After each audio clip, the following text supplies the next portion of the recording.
来最近有民众经过这个台中西屯一间国小，拢互伊的校名来吸引，因为真侪人拢甲校名看作是灵肉、牛奶的奶、肉类的肉、灵肉国小，哪有学校号这种名咧？这个学校是赶紧出来解释，讲学校叫做永安国小啦。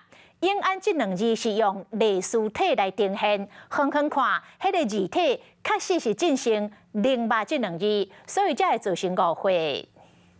台中西屯一间国小的名，你敢看出伊到底是伫咧写啥？永安，看起来像啥？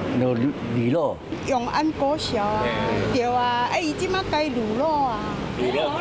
到底是空安、低安，或者是鲁巴，哪会拢生做有够共？真侪人讲做成鲁巴国小，看到对摇巴肚，感觉真好一款。不过哪有国小叫做鲁巴国小的？实际找到这间学校，请学校来解释给你听。那个其实就是我们的隶书体，它是永安国小，不是卤肉国小。原来这档期是永安学校用历史来写，结果去民众看作是鲁巴。写毛笔字的老师嘛特别写给大家看。解说这趣味误会是安怎造成的？靠近一点，远远的看会变成乳；如果把旁边拉长一点，它就会变成在这里面。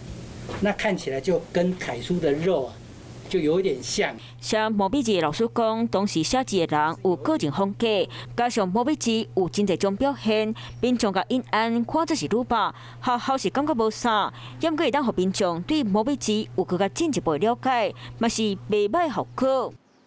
Hello， 我是庄宇杰。想要抢先掌握最及时的新闻资讯吗？赶快订阅、按赞、开启小铃铛，锁定华视新闻 YouTube 频道。